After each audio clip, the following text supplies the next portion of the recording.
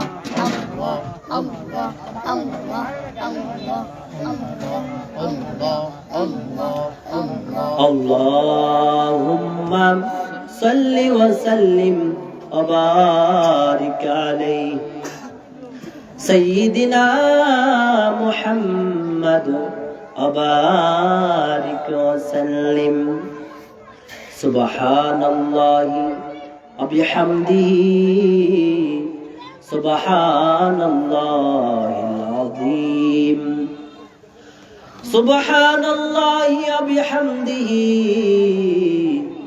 সুবহানাল্লাহিল আযীম সুবহানাল্লাহি ওয়া বিহামদিহি সুবহানাল্লাহিল আযীম পৃথিবীতে এমন কোন মানুষ নাই যারা আপনজন কবরে নাই হয়তো কারো দাদা অন্ধকার কবরে কারো দাদি অন্ধকার কবরে অথবা কারো বাবা অন্ধকার কবরে বা কারো জনম দুঃখিনী মা অন্ধকার কবরে আজকের এই মাহফিল সাজানো হয়েছে যুবকদের উদ্যোগে কবরবাসীর মাগফিরাত কামনায় হতে পারে আজকের এই মাহফিলের উসিলায় কারো বাবা মার কারো দাদা দাদির কারো নানা নানির আত্মীয় স্বজনের রক্ত বংশের মানুষের কবরের আযাব মাফ হয়ে যেতে পারে আজকে এখানে এই সুন্নত চমৎকার আয়োজন সাজানো হয়েছে আগামীকাল আরেক বছর এই মহল্লাতে এই চমৎকার আয়োজন সজ্জিত হবে না অতএব প্রতিদিন মাহফিল হয় না যাদেরই সুযোগ আছে মেহেরবানি করে মাহফিলে বসে যায় ভাইরা আমার বন্ধুরা আমার কোন রকম ভূমিকা ছাড়াই মূল আলোচনার মধ্যে যুক্ত অতি অল্প সময়ের মধ্যে কথা শেষ করব ইনশাআল্লাহ বন্ধুরা রে আমার আল্লাহ কুরআনুল কারীমের সূরা আলী ইমরানের 102 নং আয়াতে কারিমার মধ্যে ইরশাদ করেছেন ইয়া আইয়ুহাল্লাযীনা আমানুত্তাকুল্লাহ ওহে যারা ঈমান এনেছো ইত্তাকুল্লাহ আল্লাহ তাআলাকে ভয় করো আল্লাহ পাক ঈমানদারদেরকে ডাক দিয়ে বললেন ও ঈমানদারেরা আমি আল্লাহকে ভয় করো।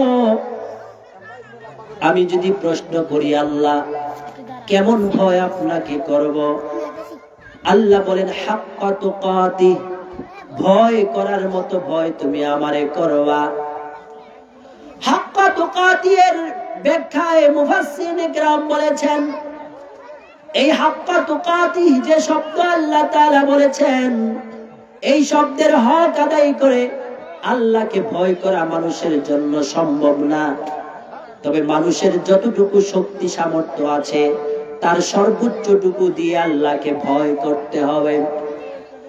ভাইরা আমার, বন্ধুরা আমার, আল্লাহ সুবহানাহু ওয়া তাআলা কুরআনুল কারীমের মধ্যে বলেছেন আল্লাহকে যথাযথ ভয় করার জন্য। কেমন ভয়? আমরা মেম্বারকে যেমন ভয় করি তেমন না, চেয়ারম্যানকে যেমন ভয় করি তেমন না, সন্তান বাবাকে যেমন ভয় করে তেমন না, ওসি ডিসি সাবরে মানুষ অপরাধীরা যেমন ভয় করে তেমন না। কারণ দুনিয়ার কোন মানুষকে আপনি যেমন ভয় করেন তার একটা সমাধান আছে, তার ভয়ের একটা শাস্তি আছে, শাস্তির একটা শেষ আছে। কিন্তু আল্লাহকে যদি আপনি যথাযথ ভয় না করেন, আল্লাহ সুবহানাহু ওয়া তাআলার প্রিয় বান্দা হইয়া ঈমান নিয়ে যদি কবরে না যেতে পারেন, আপনার উপায় থাকবে না, আপনি চিরস্থায়ী আসামিতে রূপান্তরিত হবেন। যদি ঈমান ছাড়া কবরে যান, ঈমান ছাড়া পরকালে যান, চিরস্থায়ী জাহান্নাম। আবার আপনার ঈমান আছে কিন্তু ঈমানের সাথে শিরিক আছে। শিরিক মানে আপনি আল্লাহর ইবাদত করেন, আল্লাহকে সেজদা দেন, আবার অন্য কোন মানুষকে, কোন গায়রুল্লাহকে সেজদা দেন, এটা শিরিক। আপনি আল্লাহর কাছে সন্তান চান, আবার কোন মাজারে গিয়া, কোন পীর বাবার কাছে গিয়া যদি সন্তান চান, এইটার নাম শিরিক। শিরিক কুফর নিয়ে যদি কবরে যান, আপনি চিরস্থায়ী জাহান্নামী হয়ে যাবেন। ভাইরা আমার, আল্লাহকে যথাযথ ভয় করার কথা আল্লাহ বলেছেন। যথাযথ ভয় হবে এমন যে আল্লাহ পাক যে অর্ডারটা দিয়েছেন, যে আদেশটা, যে হুকুমটা দিয়েছেন, সেই হুকুমটা আপনি সর্বোচ্চ শক্তি দিয়া সর্বোৎকৃষ্ট সুন্দরভাবে সেটাকে আপনি সম্পাদন করবেন, তাহলে হবে যথাযথ ভয়। কিন্তু আমরা দুনিয়ার মানুষকে ভয় করি ঠিকই, আল্লাহকে ভয় করি না। আল্লাহকে যদি ভয় করতাম মাজারে সেজদা দিতাম না, আল্লাহকে যদি ভয় করতাম পীরের পায়ে সেজদা দিতাম না, আল্লাহকে যদি ভয় করতাম জাদু টোনা ব্ল্যাক মিউজিক তাবিজ করতাম না, আল্লাহকে যদি ভয় করতাম তাইলে ফজরে ঘুমায়া থাকতাম না নামাজ না পড়া, আল্লাহকে যদি ভয় করতাম জোহরে কাজ করবে আমি ব্যস্ত থাকতাম না জোহর নামাজ না পড়া, আল্লাহকে যদি ভয় করতাম আসর নামাজ না পড়া আমি থাকতে পারতাম না, আল্লাহকে যদি ভয় করতেন মাগরিব এশার নামাজ না পড়ে থাকতে পারতেন না, আল্লাহকে যদি ভয় করতেন আপনি হালাল না খেয়ে পারতেন না, আল্লাহকে যদি ভয় করতেন আপনি পর্দা না করে থাকতে পারতেন না, আল্লাহকে যদি আপনি ভয় করতেন টাকা পয়সা সম্পদ হওয়ার পরে যাকাত না দিয়ে থাকতে পারতেন না, আল্লাহকে যদি ভয় করতেন সম্পদ হওয়ার পরে হজ না করে থাকতে পারতেন না, আল্লাহকে যদি ভয় করতেন আপনি জিনা ব্যভিচারের ধারে কাছেও যাইতেন না, আল্লাহকে যদি ভয় করতেন আপনি আল্লাহর দ্বীন ছেড়ে দিয়া শয়তানদের সাথে হাত মিলাইতেন না, আল্লাহকে যদি ভয় করতেন গান বাদ্যের ধনের সাথে সম্পৃক্ত হইতেন না, ঢোল সেতারা বেহালা বাজাইতেন না, গিটার বাজাইতেন না, অশ্লীল গান বাদ্য বাজাইতেন না, বাউল ধর্মের অনুসারী হইতেন না, যাত্রা গান পালা গানের সদস্য হইতেন না, আল্লাহকে যদি ভয় করতেন সুদ খাইতেন না, আল্লাহকে যদি ভয় করতেন ঘুষ খাইতেন না, আল্লাহকে যদি ভয় করতেন সুদে টাকা লাগাইতেন না, পত্তরে টাকা লাগাইতেন না, করে ক্ষেত রাখতেন না, আল্লাহকে যদি ভয় করতেন মসজিদ মাদ্রাসা মাহফিল প্যান্ডেলের সৎ কাজের কাছ থেকে পর্যন্ত টাকা চুরি করে খাইতেন না, আল্লাহকে যদি ভয় করতেন চোখের মধ্যে হায়া লাগতো, হায়ার সুরমা লাগতো, আল্লাহকে যদি ভয় করতেন আপনার জীবনের টপ টু বটম ব্যক্তিগত জীবন থেকে শুরু করে পারিবারিক জীবন, সামাজিক জীবন, রাজনৈতিক জীবন, আন্তর্জাতিক সম্পর্ক সব জায়গায় আল্লাহর হুকুম মতো আপনি চলতেন, রাসূলের তরিকা মতো চলতেন। কথা বলেন ঠিক কিনা? কিন্তু আল্লাহকে আমরা ডরাই না। একটা চৌকিদার রে যেই ভয় পায় চোর ডাকাত, একটা চেয়ারম্যান মেম্বার রে যেই ভয় পায় চোর ডাকাত অপরাধীরা, সেইটুকু ভয় তারা মানুষরা আল্লাহকে ভয় পায় না। যদি ভয় পাইতো তাইলে কখনোই আল্লাহ পাকের নাফরমানি করতে পারতো না। আল্লাহ পাকে আয়াতের শেষে বলেন, ও আমার বান্দারা, ওয়ালা তামুতুন্না ইল্লা ওয়া আনতুম মুসলিমুন, আমাকে তো যথাযথ ভয় করবা ঠিক, ঈমান আনয়নের পরে আমাকে যথাযথ ভয় করবা ঠিক। ভয় করার পরে একটা সতর্কবাণী তোমাদেরকে বলে দিচ্ছি, ইরশাদ করে দিচ্ছি, সেই সতর্কবাণী হচ্ছে ওয়ালা তামুতুন্না ইল্লা ওয়া আনতুম মুসলিমুন, রে মানুষ মুসলমান না হইয়া মৃত্যুবরণ করিও না। সবাই জোরে আওয়াজ করে বলুন, আল্লাহ পাক যে বলছে কি না হয়ে মৃত্যুবরণ করতে, মুসলমান না হয়ে মৃত্যুবরণ করার জন্য আল্লাহ পাক বলেছে পরিপূর্ণ মুসলমান না হয়ে মৃত্যুবরণ করবা না। আল্লাহ সুবহানাহু ওয়া তাআলা কুরআনুল কারীমের মধ্যে এই ঘোষণা দিয়েছেন। এইবার আমি যদি আপনাকে প্রশ্ন করি মুসলমান কাকে বলে, আপনি বলবেন আমার দাদা মুসলমান ছিল, আমার বাবা মুসলমান এই জন্য আমি মুসলমান, আমার 14 গোষ্ঠী মুসলমান ছিল এই জন্য আমি মুসলমান, মুসলমানের ঘরে জন্ম নিয়েছি এই জন্য আমি মুসলমান। না না না না, মুসলমানের ঘরে জন্ম নিলেই মুসলমান হওয়া যায় না, ইঞ্জিনিয়ারের ঘরে জন্ম নিলেই ইঞ্জিনিয়ার হয় না, ডাক্তারের ঘরে জন্ম নিলেই ডাক্তার হয় না, একজন উকিল ব্যারিস্টারের ঘরে জন্ম নিলেই উকিল ব্যারিস্টার হয় না। ডাক্তার ইঞ্জিনিয়ার উকিল ব্যারিস্টার হইতে হইলে তার বাবা যদিও ডাক্তার ইঞ্জিনিয়ার উকিল ব্যারিস্টার হয়, সেই সন্তানকেও ডাক্তার ইঞ্জিনিয়ার উকিল ব্যারিস্টার সেই বিদ্যায় পারদর্শী হইতে হয়, তাইলেই তাকে সে লকবে মানুষ লকবিত করে। ভাইরা আমার, বন্ধুরা আমার, মুসলমানের ঘরে জন্ম নিলেই মুসলমান হয় না, ঈমান আমল আইনা মুসলমান হইতে হয়, কালিমা পয়রা মুসলমান হইতে হয়, ঈমানকে শিরক কুফর থেকে মুক্ত রাইখা আল্লাহ পাকের হুকুম জীবনের সব জায়গায় পালন কইরা মুসলমান হইতে হয়। সুদ খাইলে মুসলমান হবে না, কিস্তি খাইয়া মুসলমান হইতে পারবেন না। মুসলমান শব্দটা আসছে সিলমুন থেকে, যেটাকে সিলমুন থেকে আসছে ইসলাম। ইসলাম শব্দের অর্থ হচ্ছে আত্মসমর্পণ করা, সারেন্ডার করা, আত্মসমর্পণ করা। ইসলাম শব্দের অর্থ হচ্ছে আত্মসমর্পণ করা, আর যে আত্মসমর্পণ করে তারে বলে মুসলিম। ইসলাম শব্দের অর্থ আবারও বলি, অর্থ হচ্ছে আত্মসমর্পণ করা, আর যিনি আত্মসমর্পণ করবেন তাকে বলা হয় মুসলিম।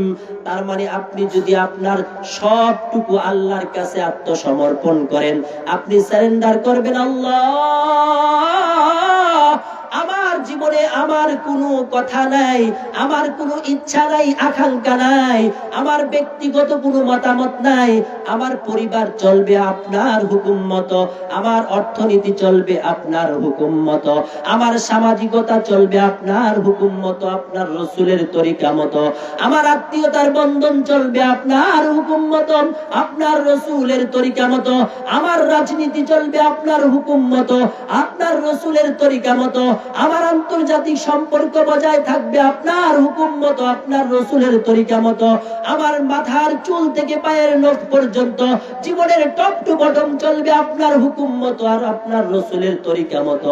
তাইলে আপনি মুসলিম।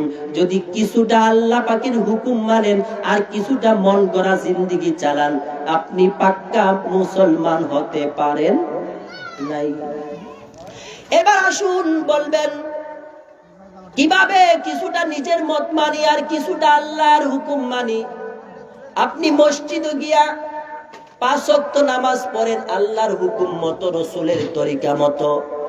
রমজান মাসে রমজান রাখেন আল্লাহর হুকুম মতো, রসুলের তরিকা মতো।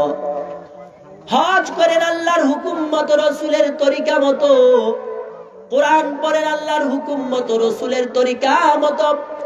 কিন্তু আপনার বিবি পর্দা করে না, আপনার মেয়েরা কন্যারা পর্দা করে না, এতে আপনার কোনো মাথা ব্যথা নাই, যেভাবে মন চায় সেভাবে চলছে। তার মানে আপনি কিছু আল্লাহর হুকুম মানলেন, কিছু মন গড়া চললেন। আপনি 5 ওয়াক্ত নামাজ পড়েন ঠিক, কিন্তু পত্তনে টাকা লাগান, কিস্তিতে টাকা উঠান, তাইলে আপনি কিছুটা আল্লাহর হুকুম মানলেন আর কিছুটা মন গড়া চললেন। আল্লাহর উপরে পরিপূর্ণ ইস্তেকামাত আপনার হলো না, তাইলে আপনি পরিপূর্ণ মুসলমান হইলেন না। পরিপূর্ণ মুসলমান যদি না হতে পারেন, কবরে উপায় থাকবে না, হাসরে উপায় থাকবে না, পরকালে উপায় থাকবে না। হাসরের ময়দানে আল্লাহর সামনে দাঁড়াইয়া কি জবাব দিবেন একটু ভাবেন, একটু চিন্তা করেন। এই দুনিয়াটা বড় কিছু না ও মুসলমান, এই দুনিয়াটা বড়ই ক্ষণস্থায়ী। এই দুনিয়ায় কেউ চিরকাল থাকবে না। আজ থেকে 100 বছর পূর্বে আমাদের এই কামাল্লা গ্রাম যারা শাসন করত, তারা আজকে একজনও বেঁচে নাই, সবাই মাটির নিচে চলে গেছে। এখন আমরা যারা আছি এই গ্রামের মধ্যে বসবাস করি, আগামী 100 বছর পরে আমরা কেউ আর থাকবো না। তার মানে আপনার দাদা ছিল, আজকে আপনার দাদা নাই, আপনার বাবা ছিল, আজকে আপনার বাবা দুনিয়ার জমিনে বেঁচে নাই, আজকে আপনি দুনিয়ার জমিনে বেঁচে আছেন, আর কিছুদিন পরে আপনি ওই দুনিয়াতে থাকবেন না। এই দুনিয়া বড়ই ক্ষণস্থায়ী, এই দুনিয়া বড়ই ক্ষণস্থায়ী। এক কবি বলেছেন, এই মৃত্যু, মানুষের জন্ম হয় মৃত্যুর জন্য, মানুষের জন্ম হয় মৃত্যুর জন্য, আর মানুষ বাড়িঘর দালান কোঠা বানায় ধ্বংসের জন্য। সবকিছু ধ্বংস হয়ে যাবে। ঘর করেছেন লক্ষ লক্ষ টাকা খরচ করে, 20 বছর 30 বছর 50 বছর পরে এই ঘর ধ্বংস হয়ে যাবে, ঘুনে খেয়ে ফেলবে, নষ্ট হয়ে যাবে। বিল্ডিং করেছেন দামি সিমেন্ট দিয়া, ইট দিয়া, ভালো মিস্ত্রি দিয়া, 100 বছর পরে আপনার এগুলো থাকবে না, সব ধ্বংস হয়ে যাবে। এই পৃথিবী বড়ই ক্ষণস্থায়ী। যে স্ত্রীকে বড় আপন মনে কইরা, যে সন্তানাদিকে বড় আপন মনে কইরা হালাল হারামের তোয়াক্কা করলেন না, হারাম দিয়া তাদেরকে খাওয়াইলেন, পড়াইলেন, তাদেরকে বড় করলেন, এই স্ত্রী সন্তানরাও আপনার শেষ বয়সে আপন হবে না, পরকালে তো হবেই না, হাসরের ময়দানে তো পরিচয়ই দিবে না। কেউ কারো আপন না, জন্মের আগেও কেউ কারো আপন ছিল না, জন্মের পরে আপনি লক্ষ লক্ষ বছরের মুসাফির হয়ে যাবেন, কবরে হাজার হাজার বছর আপনাকে থাকতে হবে। রাসূল বলেছেন, কিয়ামতের প্রথম বাঁশি বাজার পরে পৃথিবীর সমস্ত প্রাণী মানুষ সহ ইন্তেকাল করবে, মারা যাবে। দ্বিতীয় বাঁশি বাজাইবে ইসরাফিল। দ্বিতীয় বাঁশি বাজার আগ পর্যন্ত যে মাঝখানের যে সময়টা, হাসরের ময়দান কায়েম হওয়ার পূর্বের যে সময়টা, প্রায় 40,000 বছর মানুষ অন্ধকার কবরের মধ্যে থাকতে হবে।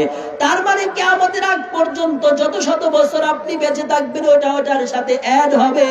কমপক্ষে 40,000 বছর যদি আপনাকে কবরে থাকতে হয়, রাসূল বলেছেন হাসরের ময়দানে আল্লাহ তাআলা যখন বিচার করবে, 50,000 বছর হবে বিচারের প্রথম দিন, দ্বিতীয় দিন হবে 10,000 বছর, 50,000 বছর আর 10,000 বছর, 60,000 বছর কবরে, কমপক্ষে 40,000 বছর, 1 লক্ষ বছর। ফুলসিরাতের ফুল পার হইতে লাগবে 30,000 বছর। ফুলসিরাতের ফুলের নিচে হচ্ছে জাহান্নাম, আর ফুলসিরাতের ওই পারে হচ্ছে আল্লাহ পাকের জান্নাত। অর্থাৎ জান্নাত পর্যন্ত অথবা জাহান্নাম পর্যন্ত যাওয়ার আগে মৃত্যুর পর থেকে কমপক্ষে 1,30,000 বছরের মুসাফির আপনি হয়ে যাবেন। আপনি শুধু একা, আপনি শুধু একা। আপনার স্ত্রী আপনার কবরে যাবে না, আপনার সন্তান আপনার কবরে যাবে না, আপনার বন্ধু বান্ধব আপনার কবরে যাবে না, আপনার রাজনৈতিক নেতা আপনার কবরে যাবে না, আপনার গোষ্ঠীর লোকেরা আপনার কবরে যাবে না।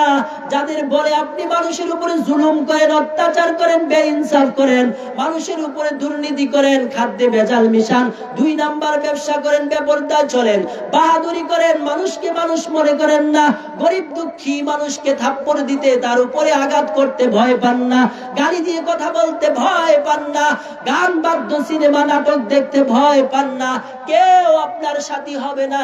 সাথী হবে শুধু ঈমান, সাথী হবে শুধু আমল, সাথী হবে শুধু ঈমান, সাথী শুধু হবে আমল।